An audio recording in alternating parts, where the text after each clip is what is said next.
C'est mon corps, c'est mon choix, je suis consciente de ce que je fais, je suis consciente des dangers. Personne n'a le droit de me dire quelque chose par rapport à mon corps.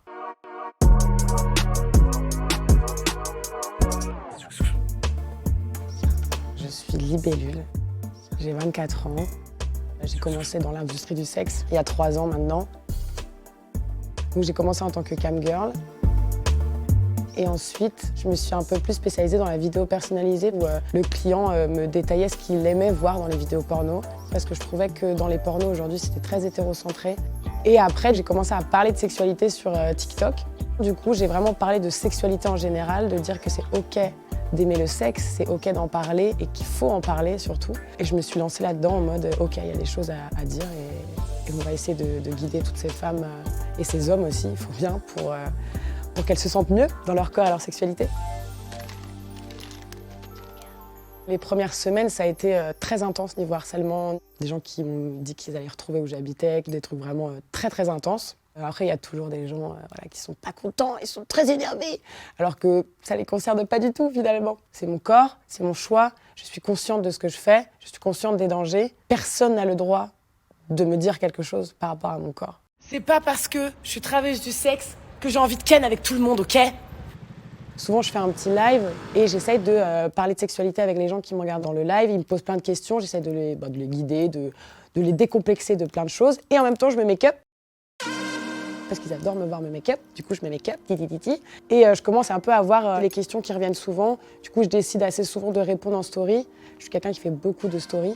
Face à la première fois, il n'y a pas d'âge. C'est juste qu'il faut que tu te sentes bien avec toi-même. C'est pas parce que tu le fais à 14, à 15, à 25 ans que c'est bien ou mal, en fait. C'est juste par rapport à toi. Est-ce qu'on peut faire un piercing au nez sans l'accord des parents ? Bah, si t'es mineur, non. Je veux savoir draguer. C'est pas facile de draguer. En fait, déjà, je pense qu'il faut que tu arrives à te draguer toi-même. Entraîne-toi avec toi-même et essaye de le reproduire, mais à quelqu'un d'autre du coup. On peut parler de sexe avec tout le monde, tout âge, mais il faut juste adapter son discours.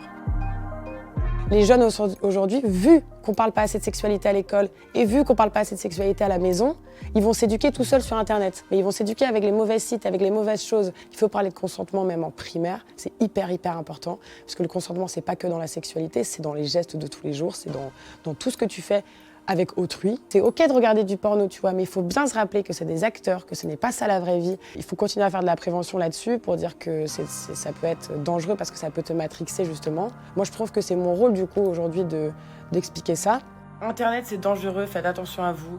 Le travail du sexe, c'est un vrai métier, c'est pas anodin. Parce que moi, le but justement, c'est de prévenir et de rassurer et de parler de sexualité, mais pas du tout que les jeunes femmes le fassent. Et jamais dire aux nanas de le faire. Justement, l'inverse, je leur dis qu'il faut absolument pas le faire. J'ai eu beaucoup de messages de parents qui m'ont remercié, qui m'ont dit que j'avais aidé leurs enfants à passer ce cap un peu de découvrir leur corps et tout, et qu'eux, ils avaient du mal à en parler avec leurs enfants, ce qui est logique. Mais il faut savoir qu'il y a beaucoup de femmes de 30 à 60 ans qui me suivent aussi et qui redécouvrent leur sexualité. Ma grand-mère de 86 ans m'a dit qu'elle avait envie d'avoir un sextoy. Parce qu'il y en a qui veulent pas d'homme et qui veulent l'orgasme. Voilà, mais des fois, même avec un homme, elles n'ont pas d'orgasme. Elles n'ont pas non plus d'orgasme. Voilà, ok ? C'est trop bien. Même moi, je lui ai posé la question en sachant, mais est-ce que tu as encore des envies ? Elle m'a dit, mais oui, bien sûr. Mais je te mode, ah bon, mais ok. Non, mais super, hein, me laisse pas passer. Hein. Là, en fait, on est dans ma friperie préférée de Paris. C'est Acide Violette. Ça, tu vois, pour chiller l'été, c'est cool. C'est vraiment, comme tu le vois, c'est un endroit très coloré, plein d'amour et de couleurs et de pas trucs trop cool. Comme pratiquement 99% des femmes, je me fais harceler dans la rue à peu près tout le temps. Voilà, c'est-à-dire que c'est à chaque fois que je sors. En fait, moi, je suis révoltée comme meuf. Vraiment, je suis une révoltée, je suis énervée, tu vois, de ça. Quand j'ai commencé à être sur les réseaux, vu qu'on est tout le temps sur notre téléphone, j'ai tout pris mon téléphone instant et j'ai commencé à me filmer pour que les gens se rendent compte que c'est réel. Je sais que personne ne fait jamais rien quand des meufs se font agresser ou suivre. Donc je préfère prévenir que lui est en train de nous suivre depuis tout à l'heure. C'est pour ça que je dis aujourd'hui que ça n'existe pas encore vraiment l'égalité, que la sécurité de la femme aujourd'hui dans les rues, c'est n'importe quoi. Et moi, je suis tellement contente dans ma vie, je suis tellement heureuse, je suis tellement bien que franchement, ça m'atteint mais à 0,0%. Et ça fait du bien dans le monde dans lequel on vit aujourd'hui, une meuf colorée qui débarque, on la voit, elle communique une joie de vivre intense et immense par ses couleurs, par la façon dans laquelle elle considère les gens. N'importe qui va être son ami, en fait. Cette maladie qui me gâche la vie, vraiment, à tout point. Très compliqué à vivre psychologiquement.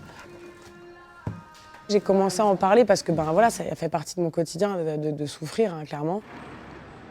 Du coup, j'ai fait une campagne avec un fonds endométriose pour faire de la prévention sur ça et pour expliquer qu'il faut prendre conscience et croire les femmes quand elles sont en souffrance de leurs règles. Oui, je répondrai à ça plus tard. Mais aujourd'hui, voilà, à la base, c'est pour l'endo qu'on est là. Et du coup, j'ai donné rendez-vous aux abonnés pour venir donner des soupes endométriose, se faire tatouer, se faire percer. C'est les Babies. Ouais, mes abonnés, du coup, qui s'appellent les Babies. Ils ont changé ma vie, tu vois. Et en fait, j'ai vraiment créé un cercle, une boule d'amour et de bienveillance et de safe place, vraiment, sur mes réseaux. Tiens, ma reine. En fait, ça change. Et en fait, ce que j'aime chez IBU, c'est que pour elle, en fait, il n'y a pas de code de beauté. Ça n'existe pas. Et en fait, elle nous fait comprendre qu'on peut être nous-mêmes. Puis elle ouvre aussi beaucoup de portes sur la sexualité, comme quoi il faut en parler. Et il faut arrêter aussi d'être gêné par rapport aux parents. Enfin, je la remercie aussi pour cette bienveillance, en fait. Heureusement qu'ils sont là et j'ai vraiment créé ce truc-là et ça me fait trop kiffer, tu vois.